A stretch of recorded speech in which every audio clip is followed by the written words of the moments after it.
मी संजय दादा पाटील, जिल्हा परिषद सदस्य येळावी गट। आता मी दुसऱ्या वेळेला येळावी जिल्हा परिषद मतदारसंघातून निवडणूक लढवतोय।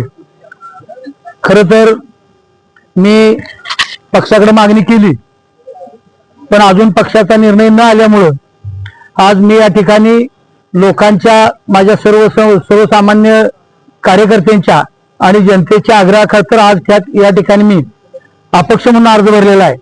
या माझ्या आयुष्यातल्या वयाच्या 11 वर्षापासून मी या ठिकाणी राजकारणामध्ये, समाजकारणामध्ये काम करतोय। या जिल्ह्यामध्ये शिवसेनेचा कुठल्याही प्रकारचाही नसताना, लवलेश नसताना मी 97 ला शिवसेनेच्या धनुष्यबाण या चिन्हावरती निवडून आलो। सुरुवातीला जिल्ह्यामध्ये पहिला सदस्य म्हणून निवडण्याचा मान मिळाला। त्यानंतर 2007 पासून या ठिकाणी मी राष्ट्रवादी पक्षामध्ये काम करतोय। गेल्या निवडणुकीला मी जिल्हा परिषद सदस्य म्हणून अटीतटीच्या निवडणुकीमध्ये निवडून आलो। निवडून आल्यानंतर मी अगदी ताकदीनं या ठिकाणी 5 वर्ष लोकांची सेवा केली। विरोधात असताना सुद्धा कामं या ठिकाणी बांधून आणली। जिल्हा परिषद मधला माझा जर इतिहास बघितला, जिल्हा परिषद माझ्या जर क्लिपा बघितल्या, तर या ठिकाणी मी जिल्हा परिषद मध्ये सर्वसामान्य जनतेसाठी किती ताकदीने बांधलो हे या ठिकाणी त्या क्लिपातून दिसून येईल। आणि अगदी तळागाळातल्या माणसापासून या ठिकाणी मी लोकांची सेवा करतो। अगदी कुठल्याही गावातला एखादा माणूस कुठल्याही कारणानं मयत झाला तरी त्याचं सगळं कळेपर्यंत मी त्या ठिकाणावरून हलत नाही।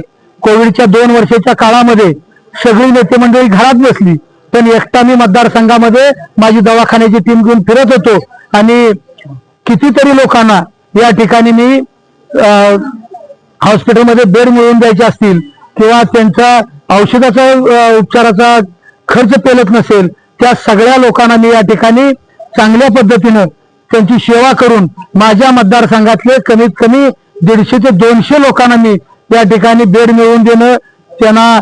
आणि काय दुर्दैवानं एखाद्याचा मृत्यू झाला तर त्या कोविडच्या काळामध्ये स्वतः या ठिकाणी स्मशानभूमीत जाऊन मी स्वतः दम दिले, ते जॅकेट घालून, आणि स्मशानभूमीमध्ये कुठल्याही प्रकार, आणि असं नाही की मी पॉझिटिव्ह येऊन म्हणून थांबलो नाही। मी या ठिकाणी जिथं पॉझिटिव्ह पेशंट आहे त्या ठिकाणी हॉस्पिटलमध्ये जाऊन त्याच्या कॉटवरती बसून त्याला धीर दिला आणि कितीतरी पेशंट मी या ठिकाणी सल्ले केलेत। त्यामुळे या येळावी जिल्हा परिषद मतदारसंघातली जनता मी कुठल्याही पक्षातनं कसाही उभा राहो, मला 100% निवडून देतील, मला खात्री आहे। त्यामुळे मी या ठिकाणी अर्ज भरलेला आहे। आणि अर्ज भरत असताना सुद्धा मी आज जरा येणार नव्हतो, का तर सद्गुरू संत बाबामाता पारायण सोहळा माझ्या इथे चालू आहे। मी 7 दिवस 15 वर्षातला इतिहास आहे माझा। मी कधीही पारायण सोहळ्यापासून घरापासून बाजूला गेलो नाही, पण आज या ठिकाणी कार्यकर्त्यांच्या आग्रहाखातर मी या ठिकाणी फक्त सही करायला म्हणून या ठिकाणी तहसीलदार ऑफिस मध्ये आलोय। आणि आता इथनं गेल्यानंतर सुद्धा माझा अजून 2 दिवस पारायण सोहळा चालू राहणार आहे। त्यामुळे या मतदारसंघातली तमाम जनता, मी एक सर्वसामान्य नेता म्हणून, सर्वसामान्य कार्यकर्ता म्हणून मी पैशाचा विचार केला नाही, नेत्यांच्यासाठी लढलो आजपर्यंत।